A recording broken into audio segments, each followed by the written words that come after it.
and welcome back to my channel. My name is Madeline from KnittingHouseSquare, and today I have a spontaneous video for you. So this past weekend, I was watching the birds, given the hat, and I tend to like to knit when I get stressed. So I actually started knitting this hat while watching that game, and I just figured that while watching, I would just film little clips and also write up a quick pattern for this in case any other birds fans out there are watching and have always wanted to knit a Go Birds hat. So what I'm going to take you through in this video is just a broad overview of all the steps I used to make this hat. I also have the free written version of the pattern available on my website. Also, if you know any birds fans who would enjoy this video, be sure to use the share button down below. So a couple things about how this hat is knit is, first up, I knit this out of the Woobles yarn just because I have crocheted with it before. I have a previous video with that, but I was just kind of curious how it knits up. So I knit it out of two colors of the Woobles yarn. That's just available at Joann's or on Amazon, so very quick and easy to get. It's knit flat, and the reason it's knit flat is all the lettering, so we have a little go that's vertical, and then the birds in large text. All that is knit using Intarsia, so that way the hat still has a lot of stretch to it. So it's knit flat, and then we seam up the back, so you can use circular or straight knitting needles, and then at the top I just added a fun little pom-pom. I also included the chart on my website, so if you wanted to make your hat say something else, you could just use that exact same chart and just fill in different squares if you'd like. So without further ado, let's get started and let me know your comments down below. First up for the yarn, I used the Woobles yarn, and I have a green and a white here. So the green is Evergreen Goddess, the white is Snow Place Like Home. These you can get on Amazon, or they also sell them at Joann's. They're listed as a medium weight yarn, but I would say while knitting, they are not a medium weight yarn. They're significantly heavier than that. Like, I couldn't get anywhere close to their knitting gauge. So if you're looking for a yarn and you aren't going to use the Woobles one, I would actually look for one that has a 5 on the label instead of a 4. In terms of the yardage, I used 75 yards of the white and 85 yards of the green. Then I also have 2 stitch markers. That helps us place where the chart is going to go, a tapestry needle, a pair of scissors. This project is knit flat, so you can use straight or circular knitting needles. I have 2 different sizes, one for the ribbing. So for the ribbing, I used a US 8 or a 5mm. Then for the main fabric, I used a US 9 or a 5.5mm. Then if you want to add a pom-pom to the top of your hat, I have already created one here. I just used the Clover pom-pom maker, and this is the largest size. This yarn is also interesting, quick side note, in that it's the t-shirt style yarn. So I initially bought it just because I was curious to see how it knit up. So you can probably see it best on this pom-pom on the green. It's what t-shirt yarn is it's like a knitted cord on the outside, and then the inside has stuffing or filling within it. So on the pom-pom, you can really see how the green filling looks completely different, but that is this type of yarn, what I worked with here. So now that I've gone through all the supplies, other thing I wanted to mention, you will have to make little bobbins because we knit this using Intarsia. So I have just little pieces of cardboard that I cut out to make bobbins. That way you can make as few or as many as you want to. And you will also want to have the pattern on my website in front of you. That way you can follow along with the chart and all the decreases as well on KnittingHouseSquare.com. So let's get started. So to start off, we're going to cast on a total of 70 stitches using our green yarn. And when you're casting on, you want to make sure you're using your smaller knitting needle size. So I'm using my size US 8 knitting needle here. You can use just about any cast on method you'd like, as long as it's a stretchy method. So here I'm using the backward loop cast on. Some other good ones to consider would be the long tail cast on or the German twisted cast on.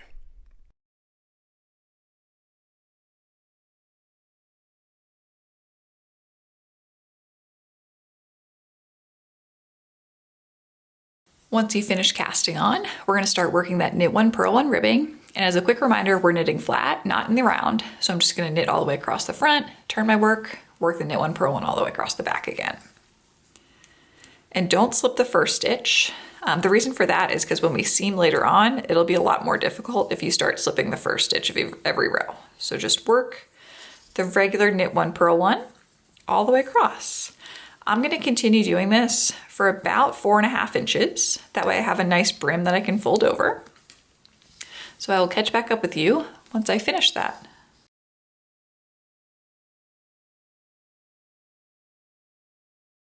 I've just finished my ribbing here.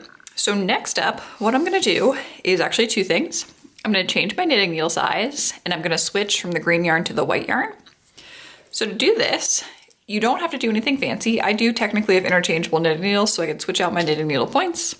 I'm just gonna take my new knitting needle and begin knitting with it on the next row. That way I switch from one to the other. Another thing I wanted to mention real quick here is I do have circular knitting needles that I'm using in the video, but this project is knit totally flat. So you can knit flat on circular knitting needles, and that's what I tend to do rather than using something like straight knitting needles, just because I have more circulars. Okay, so let's get started here. So first up, I'm gonna cut my yarn, and I am gonna leave a little bit longer of a tail.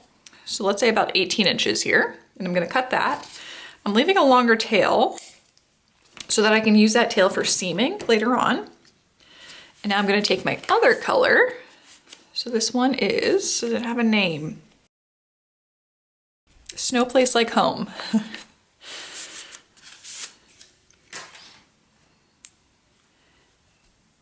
And I am just gonna pick up my work, and now my bigger knitting needle size, so this is my US 9. I'm gonna go right into the first stitch as if I'm knitting it, wrap my yarn up over the knitting needle, leaving a bit of a tail here. And now I'm gonna begin knitting across this row. And I'm just knitting. We're getting rid of the ribbing now. So in this portion, we're gonna be working 4 rows of stockinette. Stockinette is where you knit across the front side of your work, and then you purl across the back side of your work. As we finish going across, you're gonna be able to get rid of your other knitting needle. So now I can put my US 8 to the side, and all of my work is now on that US 9 knitting needle. So that was my first row of stockinette. So I knit, now I'm gonna turn my work and I'm gonna purl all the way across the back side. So these will be my first 2 rows, and we're just working stockinette one more time.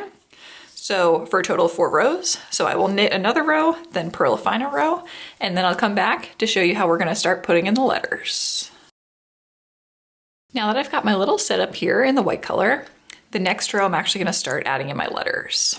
So because of this hat is gonna be seamed up the back, I wanna center my letters in the middle of my hat, or like the front portion of where my hat will be. So I'm gonna end up placing 2 stitch markers as I go across this row, 16 stitches in from either side. The other thing I wanna do before I start doing this is I'm gonna make up my bobbins. So for this type of color work, you typically have a bobbin for like every little set of stitches that you have. For simplicity here, I'm just gonna make 1 bobbin per letter just to make it a little bit quicker for me. So I'm gonna have 1, 2, 3, 4, 5, and then I'm gonna do a 6th one for this go over here. What having different bobbins does is it allows the hat to stretch. So the hat will be able to stretch in between the letters. It won't have as much give though within an individual letter, if that makes sense. So I'm gonna go on right now and I'm gonna make a few bobbins. Again, I'm getting 1, 2, 3, 4, 5, 6 bobbins. And I always tend to have too much yarn on each bobbin, and that's just kind of the way I err on the side of caution. I make little bobbins out of cardboard too. So this is just an old Amazon box. And I just cut little triangles in each side.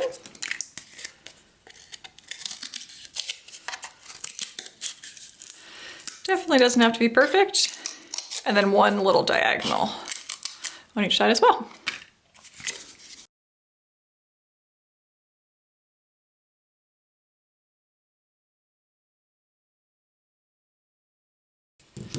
Just gonna make 6 of those. Now that I've had all the green ones made, I actually also have to make some white ones. So I'm just gonna use the center pull option of this ball and pull some of this yarn out. And I'm gonna make 5 bobbins. And then in addition to the 5 bobbins, I'm gonna need enough yarn to knit the other 16 stitches for these 17 rows. So I'm gonna just make a larger ball of yarn for that portion. So now I have all of my bobbins in front of me. First thing I'm gonna do is I'm gonna knit across until where I wanna start my chart. So I'm gonna knit 16 stitches. And now I'm gonna place a stitch marker. So when I look at my chart, I'm starting down here in the bottom right-hand corner of this chart, and I'm gonna read it across this first row, going from the right towards the left. So this first box here is just a white box. So I'm actually just gonna knit one more stitch. And now I'm gonna begin that letter S. So for my letter S, I'm gonna use my first bobbin. So I'm gonna use a green bobbin here, unwind a little bit of the yarn, and now I'm gonna start knitting with this yarn, this green yarn, and I'm gonna do 1, 2, 3, 4, 5 stitches.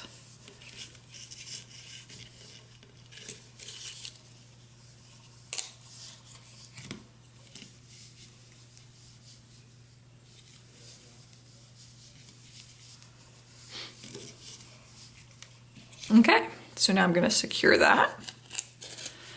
Now next up, I need some white yarn. What I don't wanna do is I don't wanna carry this previous white yarn that I was using across, because that's gonna reduce how much the hat can stretch. So now instead, I'm gonna use a white bobbin. I'm gonna add in my white bobbin, and I just need to knit 2 stitches.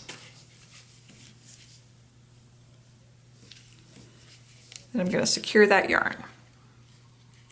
Actually, that one's already secured. Okay, now I have my next letter, the D.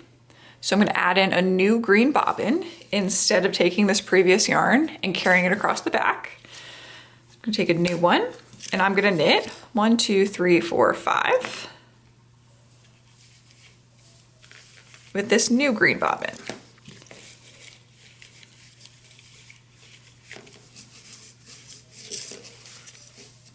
And then just secure that. And the reason I like these is because I can secure all the yarn so they don't get too tangled. Okay, next up I have white. I'm gonna add in a new white bobbin. And I just have 1 stitch here. Then my R starts. So my R, I'm gonna use the same green bobbin for both sides here. So let's use this one. So this, for this R, I will carry it across the back. You can choose to not to. I just don't like to have too many bobbins, so I'm just gonna keep each letter as their own bobbin. So I'm gonna do 2, then I'm gonna start a new white one.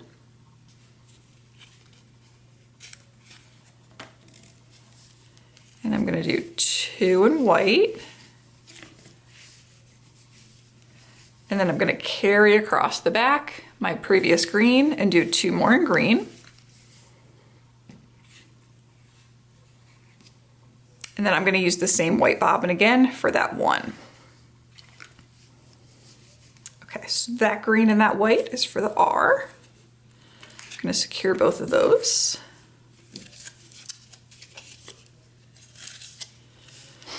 Now we have the I. So I'm gonna add a new green bobbin for the I and do 2.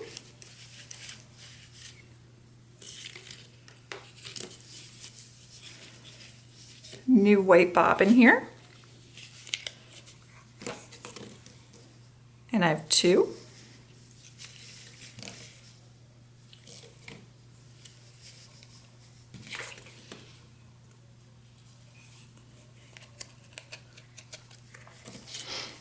And now I have the B, 1, 2, 3, 4, 5, new bobbin.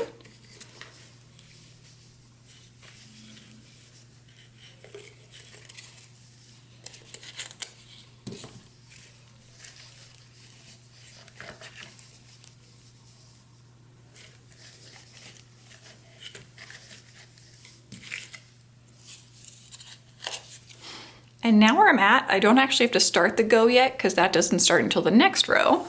So what I'm gonna do here is I'm gonna join my big ball of white yarn that I've created. And I'm now gonna continue knitting across the rest of my little chart. I'm gonna knit 1, 2, 3, 4, 5, 6, 7, 8. Place a stitch marker.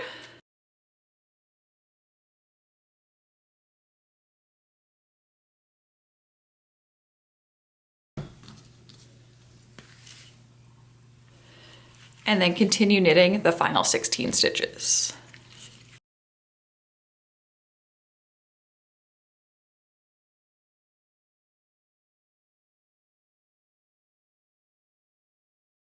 So now when I turn my work, you can see all my bobbins lined up there. First thing I'm gonna do is I'm just gonna purl the first 16 stitches, keeping that stockinette going.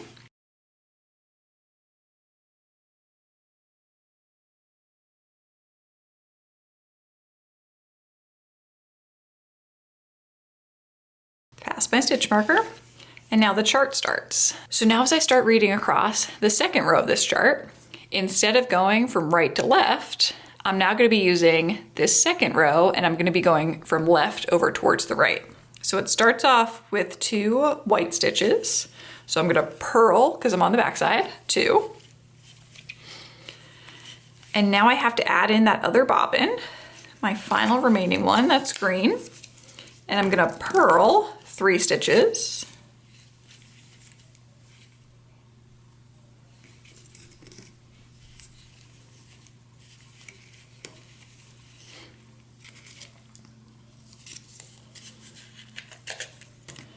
I'm going to add in my final white bobbin here for this little gap. So I'm going to do 3 in white.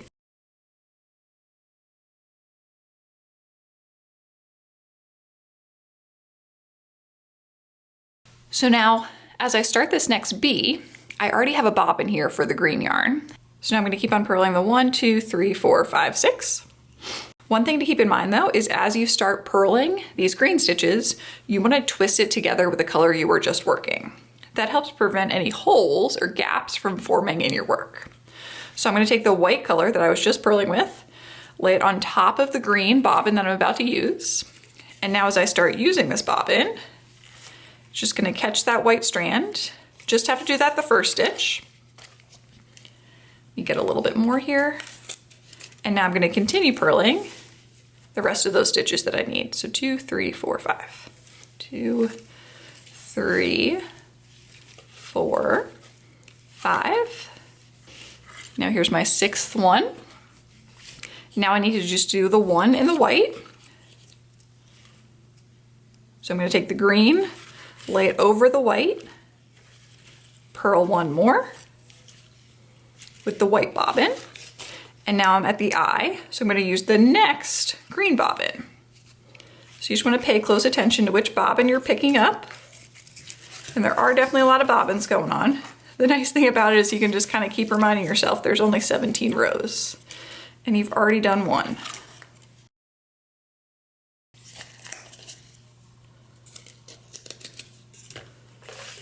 So I'm going to take the previous white that I was just working with. Let me find the right one. This one right here. Lay it over and work the 2 purls for my eye. Now I have my R. Before that I have the 1 again. So I'm going to lay the green over the white. A little more of this white.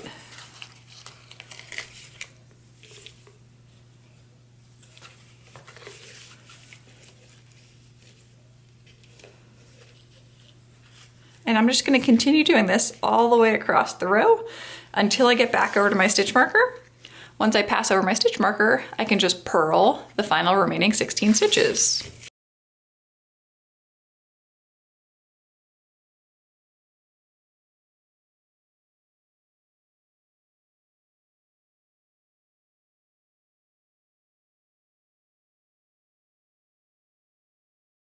So now I've got that little bit started, and I am all ready to start now, row 3. So again, I'm going to start off the same way. I'm going to knit all the way up, and then I'm going to start my lettering. And row 3, now I'm going to be reading from the right over towards the left. And again, as I start going across each one of the letters, I'm going to want to make sure I'm twisting the yarn as I switch from one to the next. So I'm going to continue doing this all the way up through the chart. And then once we finish the chart, we'll just do a few more rounds and then the decreases. I finished my chart here, and what I'm going to do next is I'm going to do another 4 rows just in my white yarn. So I still have all my bobbins attached. How I'm going to get rid of these is starting off with the purl side row. I'm gonna take the white yarn that I'm currently working, and I'm gonna purl all the way across until my stitch marker.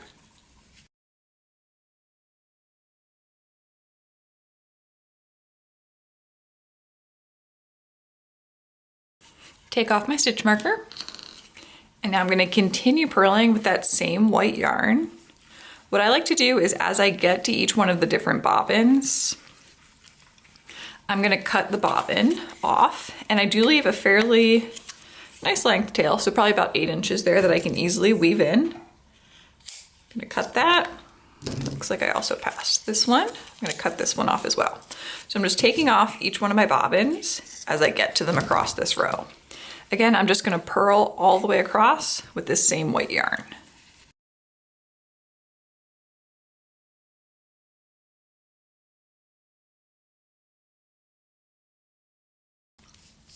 Now, as you get back over to the other side, the one that you would make sure that you don't cut is the original color that's attached to your full ball of yarn. So for me, that's right here in my work. I'm not gonna cut that one.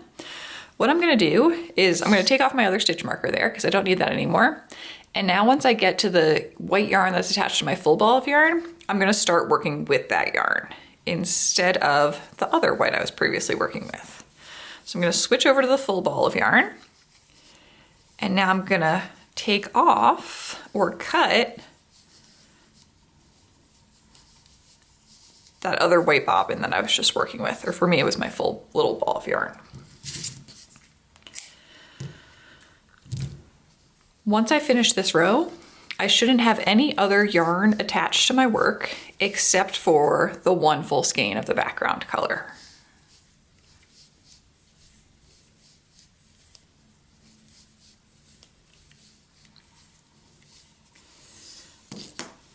So now that I've gone across that row, taken out my stitch markers, cut off all my bobbins, I'm just gonna work 2 more rows, so 1 knit side, then 1 purl side, before I begin my decreases.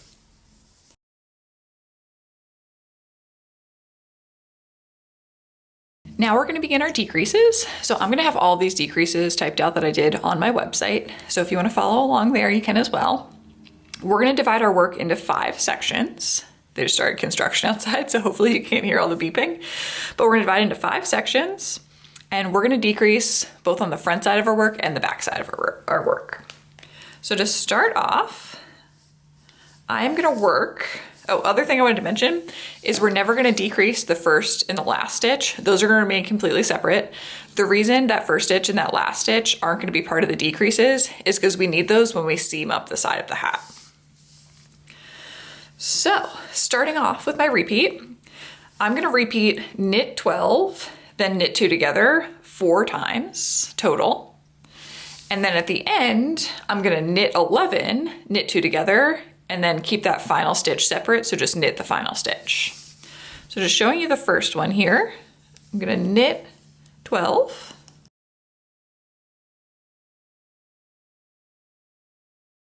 and then I'm gonna work a knit 2 together. So a knit 2 together, I'm gonna take my right knitting needle point into the base of the next 2 stitches, going from left towards right, bottom or front to back, wrap my yarn around and pull through. So it's essentially like instead of knitting through 1 stitch, you just knit through 2 at the same time.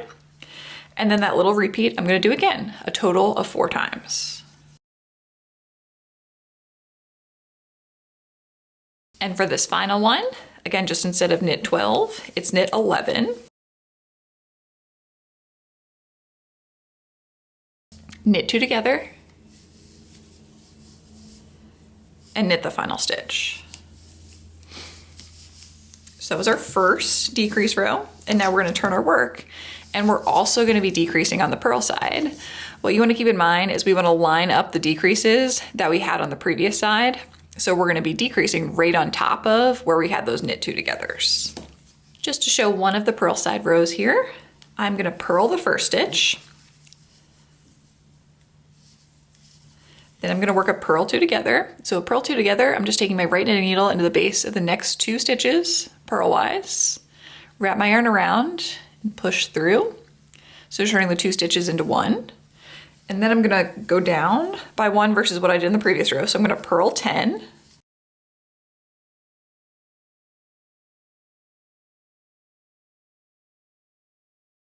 And then the repeat is gonna begin. So I'm gonna work a purl 2 together,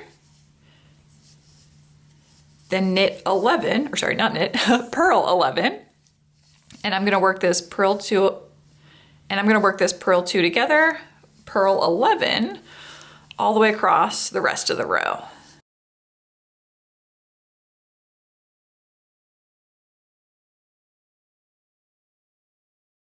So those were my first 2 decrease rows, and now I'm just gonna continue working all the decreases that are typed out on my website. When I come back, I'm gonna show you how I finish off at the top and then seam up the side.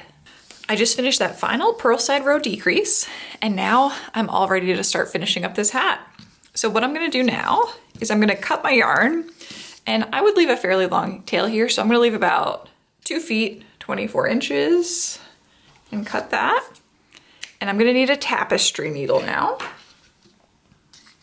So I'm gonna take a tapestry needle, and what I wanna do is I wanna thread this tapestry needle through my remaining stitches. Just the trick is that you wanna start on the opposite side of where the yarn is currently coming out. So there's different ways you could do this.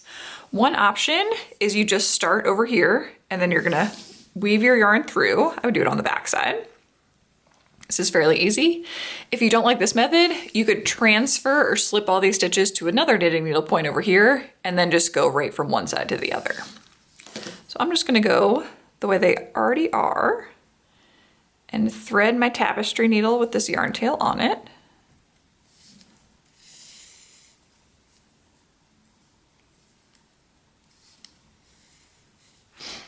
And now that I've gone through all those stitches, I can slide them off of my knitting needle.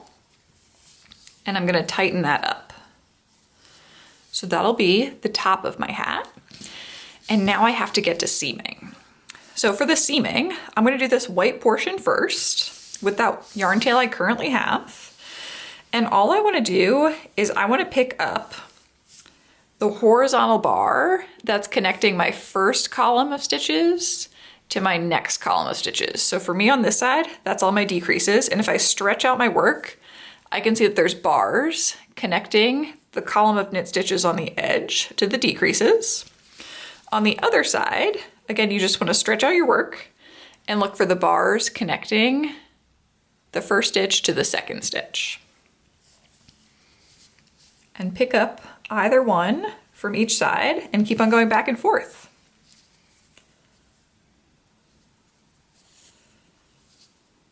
I usually do it for little ways. So let's say about an inch, and then I'm gonna pull it tight. And it's really cool. This seaming method is called mattress stitch, and it creates a nice invisible seam.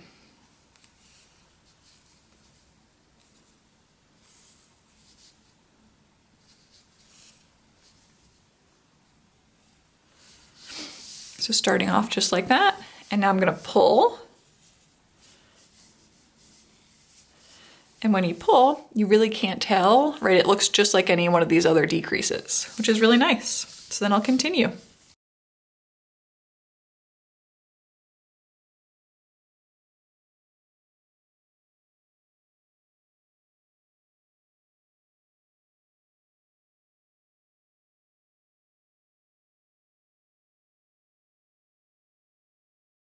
Now that I've finished the white yarn, I'm gonna take that off my tapestry needle, and I'm gonna look for the green yarn that I previously cut when I was ending this ribbing.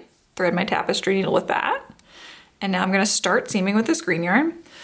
One thing to keep in mind here is because it's a folded brim, you have to think about what side the seam is gonna end up on. So I'm gonna keep on seaming on the same side for about another inch.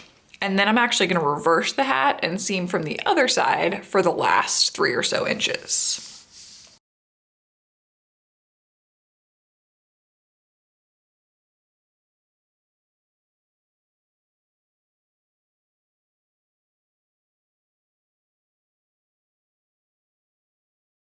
Okay, so I'm just gonna thread my tapestry needle to the inside without actually picking up a stitch.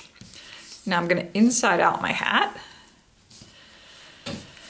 And I'm gonna start seaming on this side so that the side of this little seam bump switches.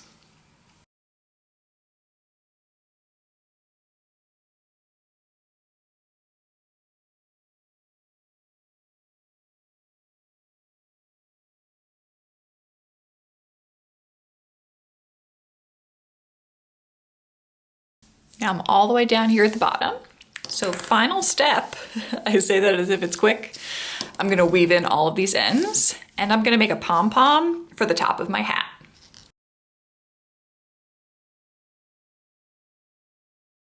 So a couple things here at the end. First up, if you wanted to make the hat a little depthier, just add more of the knit and purl rows of stockinette of the white before you add in the chart. And then you can also add more before you do the decreases. So it's definitely an option to lengthen it. You can even add in like a stripe of green if you wanted to. That'd look really cool. One way to get your stitches to lay flatter is to do something called blocking it.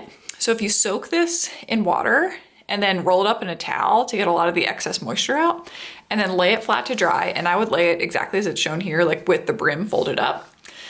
Then once it's dry, the stitches will be a lot more even and flatter. So I will do that to my hat. And I'm gonna do that before I add on the pom-pom, just because then it's a little bit easier to soak it without worrying about soaking the pom-pom also. I'm gonna make my pom-pom though real quick. I've never attempted, this is my first time using the Wobbles yarn or Woobles yarn for knitting. So I've never had to make a pom-pom before using it. So this will be an interesting experiment. This is my largest pom-pom maker. These are just the clover ones. So I'm gonna give this a try and see how it ends up looking, or if it ends up fraying or anything like that, just as a little test. And I'm gonna do it in white and green. Let's just use this.